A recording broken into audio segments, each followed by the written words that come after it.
because the power of God is in His gospel. TvGrace International presents The Mind of Christ, the ineffable words of God on the lips of the man Christ Jesus. Abba, Father.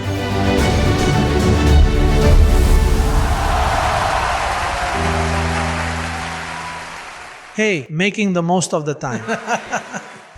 We turn to the second epistle of the Apostle Paul to Timothy.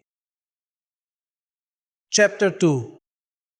You know that in the Old Testament there is a Bible verse that Moses told Joshua, I command you to be strong and very courageous. Because you had to do that there. If you didn't put in the effort, it was all just works. And if you had no work, things didn't go well. Now here is a different effort. Look how it starts. Verse 1, you all have it. You therefore, my son.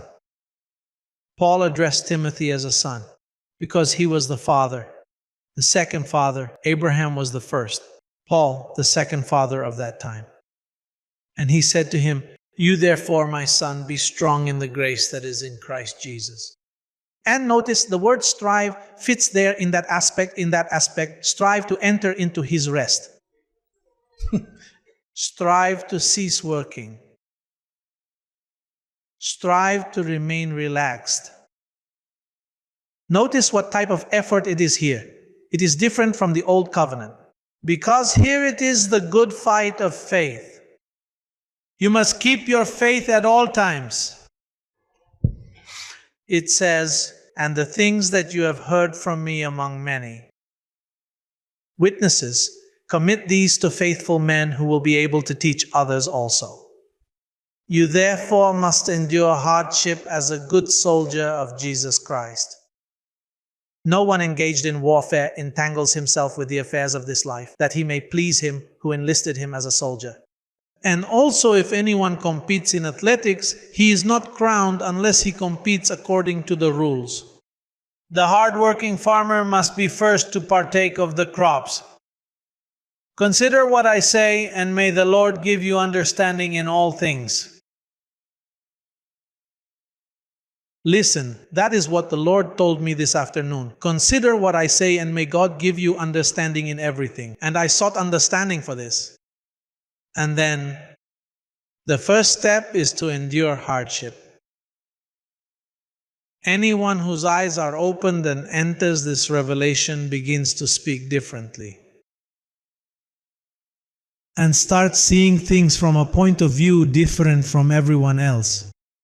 From dads, moms, families, uncles, work colleagues. And so, because of that reason, you start to suffer hardships. It is not that you stop or prevent suffering hardships. In other words, don't defend yourself. If you suffer hardships, do not defend yourself. Persecutions, murmuring, scaltham. Because things will come to you because of who you are. Everyone here is called to walk in works prepared beforehand. However, all those whom he calls to walk in works prepared beforehand suffer hardships. Be it the husband who fails to understand, or the wife who fails to understand, or the children who fail to understand, or the family or the church that you left behind, who begin to speak ill of you for being here. That is where you truly suffer hardships. They inquire about your current location, at growing in grace, and how did you dare to go there? How did I dare? No, how was I brought there? I was dragged there, because no one gets there on their own. You didn't arrive here by yourself. You were brought here.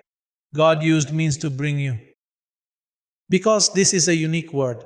Nowhere on the planet is it spoken as it is spoken here, nor is it thought as it is thought here. And you should know that. Therefore, you are truly called to live a life of complete rest, to strive in grace. It means to remember what grace is at all times, Today, you yourselves made the effort in grace to be here. Instead of a cassette, they came live. That is striving for grace, keeping you up to date with the revelation. That is striving in grace. And then, when that moment happens, your life begins to be molded and shaped.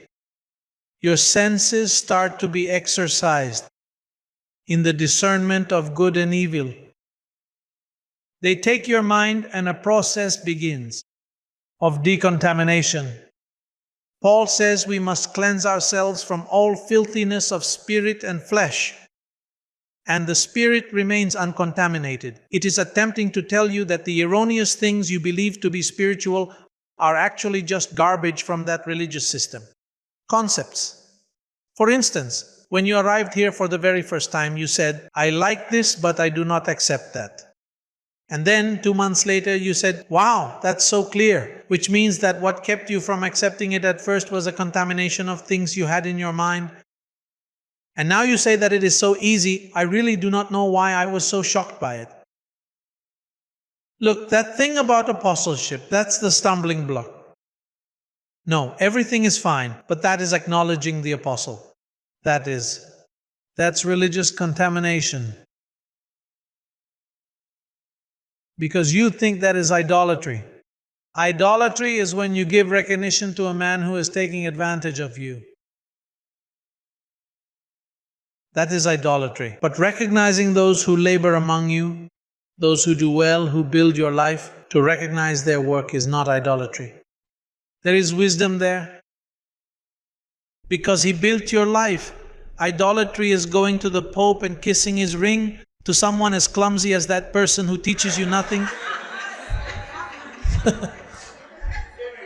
That what he did was infest the nations with religiosity, selling them rosaries and scapulars. How can you recognize something like that when that is the biggest religious garbage there is on the whole earth? The institution that harmed the world most, yet they seek peace there. What peace could there be? So that is what we call decontamination. There is a piece of advice in Psalm 139 that I always keep, and it is found in the shadows. But since David was predestined, who spoke prophetically, Psalm 139 of the Psalms, that I recommend most. If you could look for it in the scriptures, and we return to the second letter to Timothy. So don't lose sight of it. Look at that. What a truly beautiful psalm. What a lovely piece of advice. For what reason must you rest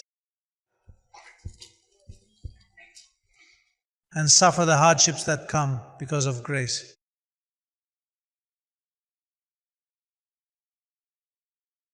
Does everyone have it? Yes?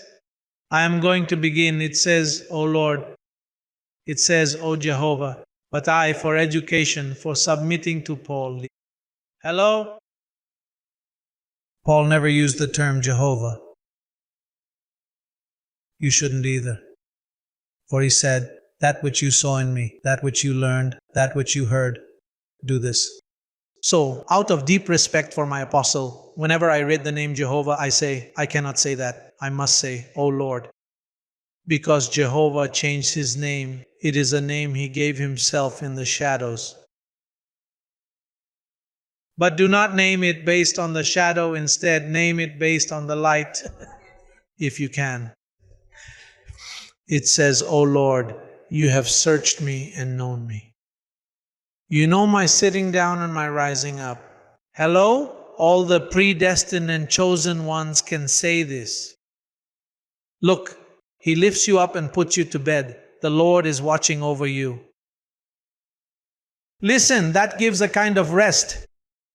When you truly know that he is watching over you, look, you get up all messy with sleep in your eyes and everything else. The Lord is right there with you. You understand my thought afar off. Hello? You know, Solomon said,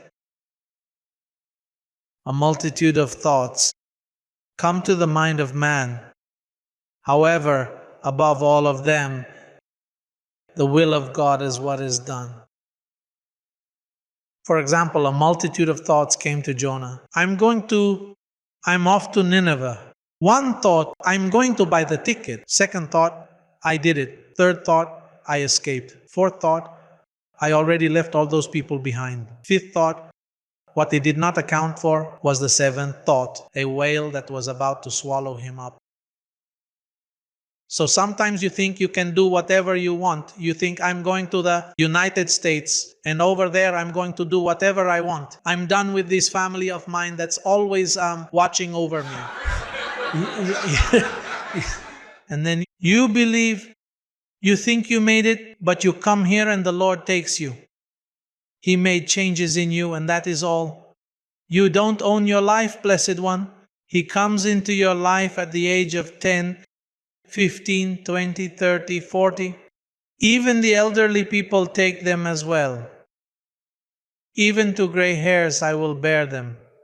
He chooses. He is the one who governs your sitting, your rising, and your thoughts.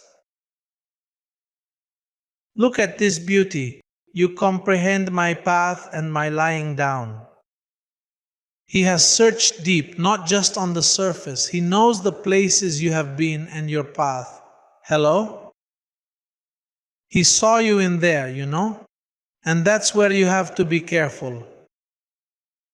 There where you went, you must be cared for. Look, when I was very young, I used to go into some very unsafe places. Once they pulled me out dead, they threw me aside saying he has died. But the Lord was right there watching over my path. He takes care of his own. He lets others die. As for others, he says, well, I don't need this one for now. I'm going to take him to the cloud of witnesses so that he may be a witness to what is happening down here. Others he protects and delivers from accidents and illnesses because he does as he wants with his chosen ones. It says, and are acquainted with all my ways. Hello? Oh, Father, all. For there, listen to this, for there is not a word on my tongue, but behold, O Lord, you know it altogether. Notice that he knows what you are going to create in your thoughts. He knows. You have hedged me behind and before. Behind. Miguel and Gabriel in front. They have you surrounded by angels blessed. Who can stand against you? Hello.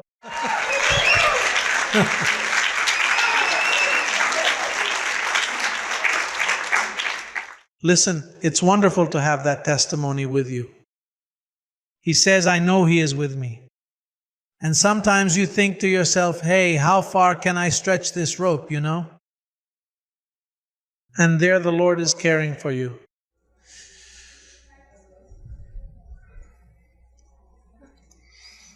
He says, and laid your hand upon me. Such knowledge is too wonderful for me. It is high. I cannot attain it. You know, you can say, I can understand it. Because you have known the predestined wisdom, the hidden one. Not him, David couldn't. David could only speak that way. Prophetically, he got little. No more could be given. Because that was reserved for the Apostle Paul. Where can I go from your spirit? Or where can I flee from your presence? If I ascend into heaven, you are there. If I make my bed in hell, behold, you are there. If I take the wings of the morning and dwell in the uttermost parts of the sea, you reach Puerto Rico. I mean, it is where he wrote this. Cartagena too. Hello? It says, even there your hand shall lead me, and your right hand shall hold me. If I say, Surely the darkness shall fall on me, even the night shall be light about me. How you are cared for, Blessed One! Who can be against you? Even in death you are a blessing. Even dead you are covered. Even in the worst darkness the light shines there, because you are chosen by God.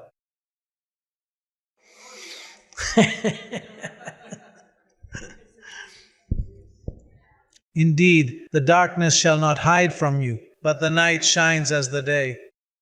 The darkness and the light are both alike to you. Listen closely. For you formed my inward parts. You covered me in my mother's womb. I will praise you, for I am fearfully and wonderfully made. Marvelous are your works, and that my soul knows very well. My frame was not hidden from you when I was made in secret and skillfully wrought in the lowest parts of the earth. Your eyes saw my substance. Hello. That is a spirit. Your eyes saw my substance, being yet unformed. And in your book they all were written, the days fashioned for me, when as yet there were none of them. How precious also are your thoughts to me, O God! How great is the sum of them! If I should count them, they would be more in number than the sand. When I awake, I am still with you. Hey, that is a psalm. Assist you to endure any situation, to suffer hardships. Suffer hardships. It won't say you'll avoid them, that you endure them, that you swallow them, that you hold them. How are you? Good. Suffer hardships. We go back to 2 Timothy. Second step, we discussed the first one. Suffer hardships like a good soldier. A soldier knows that he is not the owner of the war. He is commanded, he is supervised and cared for. So the apostle gives here the example like a good soldier, that you learn to fight the battle of faith well. Number 2, do not get entangled in the affairs of life. Hey, you know they used to preach that to me. Don't get involved in business. No, it says don't get entangled. Not that you shouldn't get involved. You have to be involved in the business affairs. Business is good. There is money there. There is prosperity. The thing is, you can't get entangled. You have to know who you are associated with. And you cannot allow the affairs of life to steal the Lord's time from you. Because there are people who have businesses. No, I can't go to church. When can you go? Never. You are entangled. No, it's just that I don't have time for that. Hey, imagine a week has 168 hours. If you sleep 8 hours, 7 times 8 is 56. You have about 100 hours left. I do not know how many. 108 hours. And if you work 40, 50, 60, you still have about 40 hours left. I do not know how many hours. I cannot add them up right now. Hey, 60 hours is a lot. But if you don't have time to instruct your spirit, then you are entangled. Say it, he is entangled. Say, I do not get entangled. You must make time for your Lord, so that your Lord may make time for you. When one of those business situations comes up and gets you entangled, you say, Lord, I am not entangled. I have invested my time in your things. And the angel says, well, I place them in yours. Calm down, calm down. I have you surrounded from the front and the back. Hello? Look, that protection is tremendous. You know that when I started this ministry, I already came with these counsels beforehand in my spirit. And I already knew what was coming, that they would criticize me, that I would suffer hardships, that they would talk. Even from among the members, they would rise up. God had already told me, keep yourself, preach and keep your distance, preach and keep your distance. Do not have coffee with anyone. Do not go out to eat with anyone. I did not send you to eat with anyone. But the thing is that the shepherds have to eat dinner with the sheep. Who said that? Tell me something. If you have a lawyer, do you have to eat with the lawyer for the lawyer to serve you? Does the dentist have to come to your house to pull a tooth? Does Publix come to your house, open the fridge and say, take this? No, you go there. So why can there not be more cunning in the Lord's business? And God was already preparing me. Do not get tangled up with anyone. And you will receive 1,000 offers, and people would come to me and say, look, Apostle, I have a business here, half is yours, let's sell cars, and from each car, 3 are for the ministry. I cannot get entangled in that. I was called to teach. I receive the tithes and offerings from that, but don't ask me to sell cars. Look, I can't get entangled in that. I'm called to this. This is my work. I know how to do my work, and I want to do it well. I love what I do. The head boss, because we were discussing millions of dollars, decided to meet with me personally. And he told me like this. He said, look, last night I was reading John until about 1 in the afternoon. And I do not understand that about the Holy Spirit, about God, about the Son. Why do people get confused about that? I told him simply because they are before the cross. And before the cross, God Himself caused confusion. He said, my Father will send the Spirit. My Father is greater than I. The Father is greater than I. The Spirit, my Father will send it to them. So they believed that there were 3. However, following the cross, Paul summarized that point, my brother. Great is the mystery of godliness. God was manifested in the flesh. Does that mean that who was the flesh? God. It does not say the Son was manifested in the flesh, God was manifested in the flesh, but that was before the cross. For what purpose? So that He would be crucified. Because if He had said who He was, who would have killed God? They should have left Him healthy and He would not have gone to the cross. Do you think the disciples would have denied Him? No. But He had to confuse them with that of Father, Son, Holy Spirit. My Father is greater than I. The Spirit will come upon you. It was Himself. That is why when Philip approached, he said, hey, this has us confused. Are there 3, 1, or what? Show us the Father. Fool, do you not know that the Father is in me, within me? Listen, learn. He fixed it for him.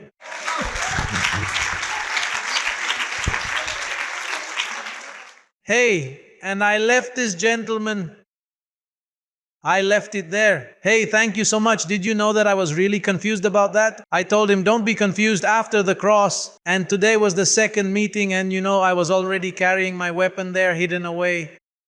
I brought the Bible and gave him an assignment, like teachers do with children. So I wrote out all the verses for him. Before entering the business, this is the homework. Read Romans 7:4 and Hebrews 6:1. Second letter to the Corinthians 5:16. And he looked at it like this. I'm going to read it. Okay, it's done. Now let's get to business. Make an effort in grace. Every single opportunity.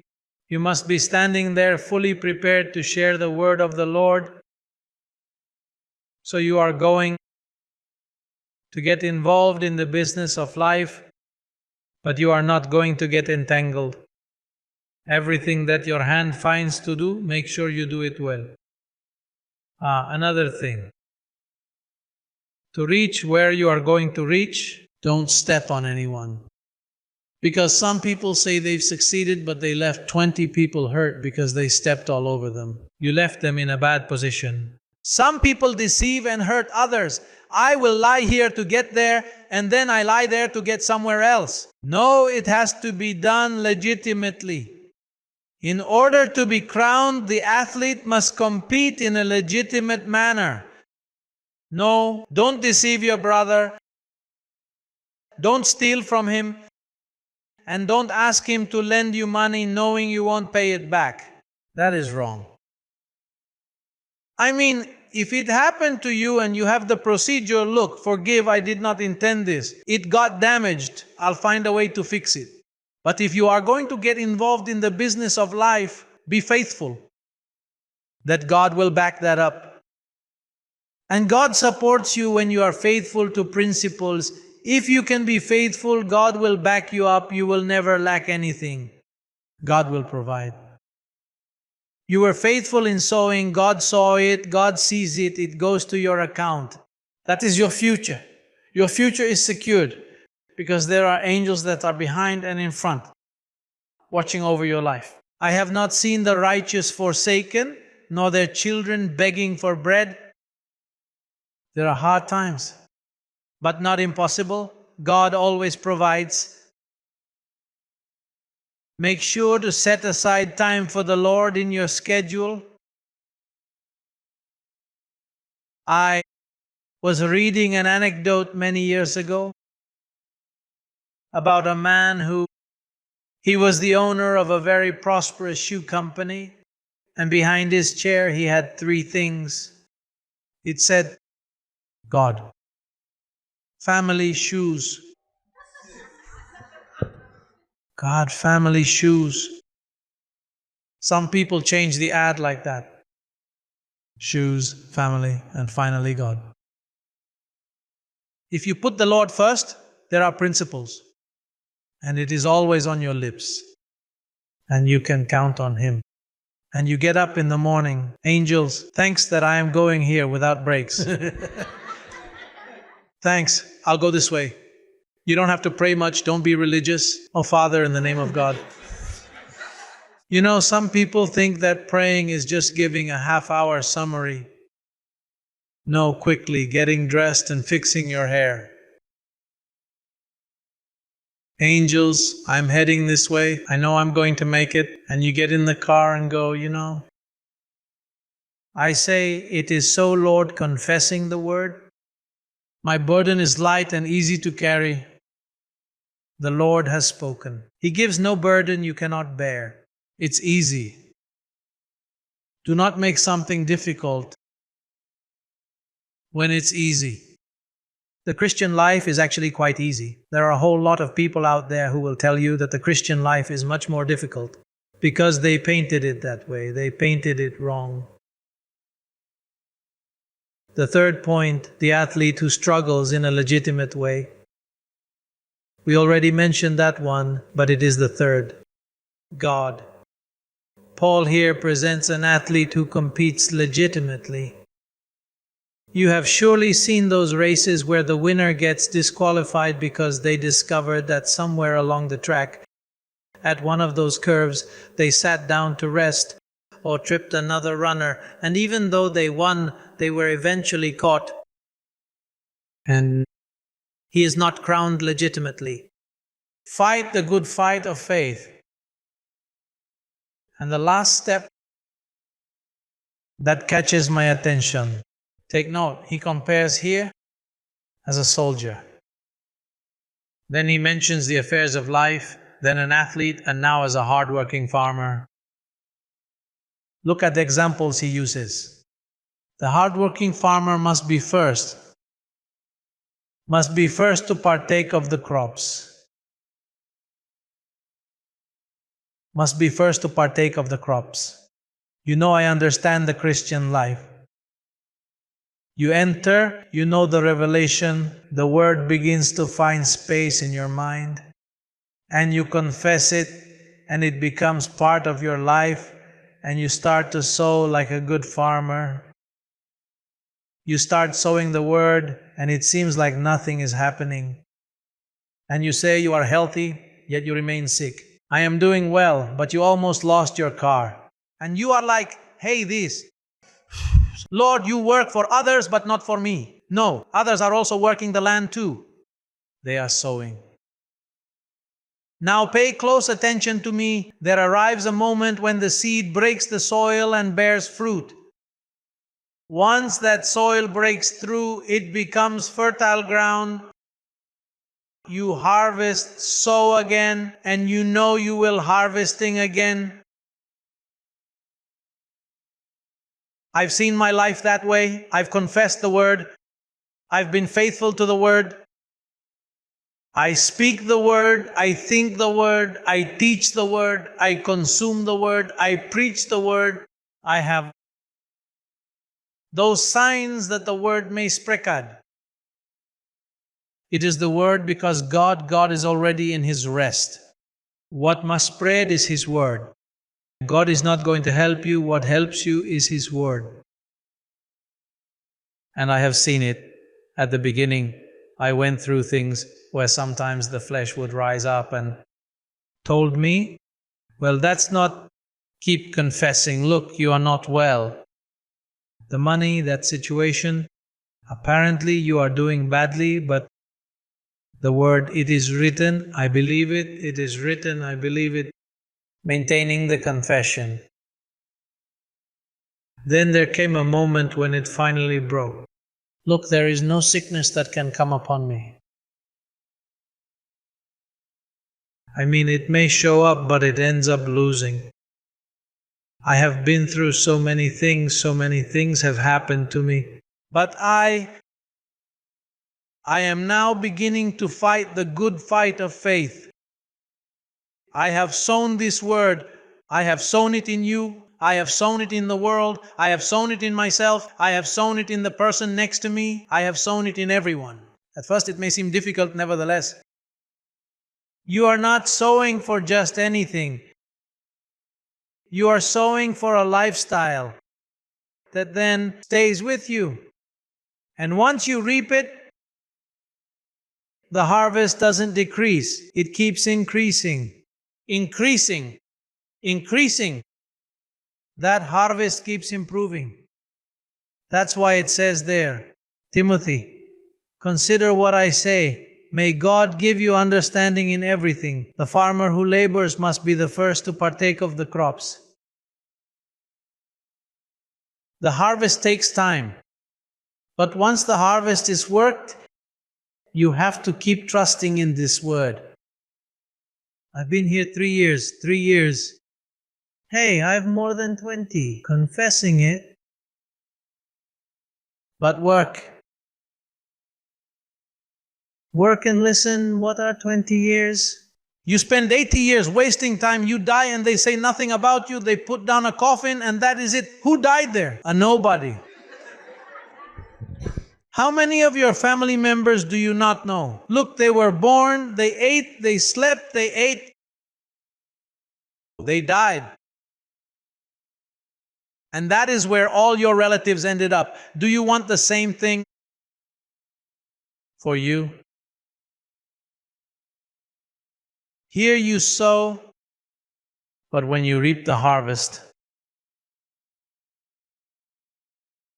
there's a lifestyle for you, something solid. Your work in the Lord isn't in vain. You have to sow on your own account. Listen, because there are things you sow that you will reap. Look at what Paul tells Timothy. Look, my son Timothy, may God give you understanding in everything, but the farmer, to reap the harvest, must first sow. In everything you sow. If you want a good friendship, you have to cultivate it. If you want something wonderful, you have to cultivate it. Whatever it is that you desire, you must cultivate it. Things don't work that way, It would be great if you won the lottery. You don't have to sow anything there, it fell.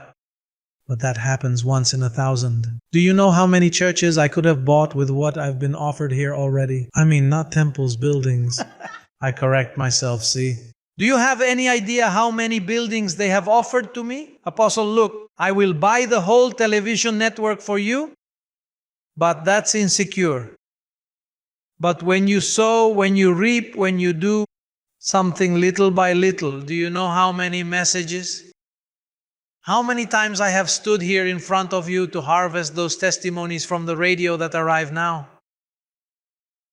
So when that show is on, look, the one talking to me there, I could insult him.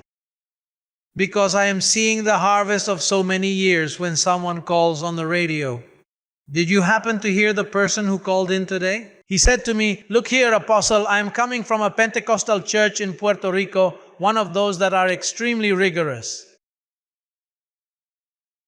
What are they? Super fans.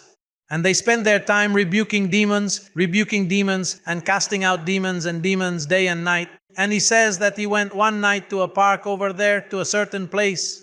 And because he was using drugs, he said, "I am going to give my life to the devil to see if they give me some cash." He went and stayed there all night. "Satan, come. I will give you my soul, but give me cash so I can buy some good coke and some good heroin. What I want is lots of drugs. Take my life. I give it to you there." But he got tired. Satan didn't show up all night. And then he said, "Anyway, just take it for free because I'm already completely messed up, you know."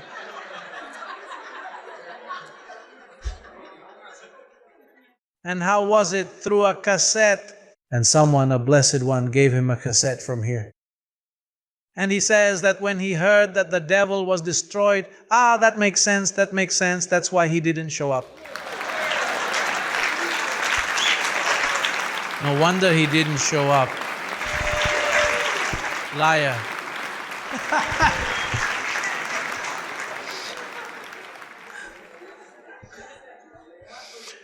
Listen, I wrote down this note from the summary of the second letter to Timothy. Take a look. Do not despair or let your confession fall. I do not command myself, nor do I form my destiny. I was enlisted as a soldier, so I am here to fight the good fight, the battle of faith. They can criticize me, but my duty is to keep moving forward and not waste time defending myself. I am prosperous and will succeed in all business, but without getting entangled in them. I don't need to hurt anyone to achieve my goals. They are works prepared in advance exclusively for me. I sowed the word in me and in others, and my confession has already been recorded by the angels. They know everything that comes out of your mouth. It's on your account. They have it all registered in His records, which are my account. There is my seed. All that I have sown, all of the things that I have harvested. Well, the psalmist said, the word is not yet formed and you already know what is coming. I declare that I am healthy, saved, free, prosperous, and blessed with all blessings. I sow that and I will reap it. And you too, people, we will stand firm.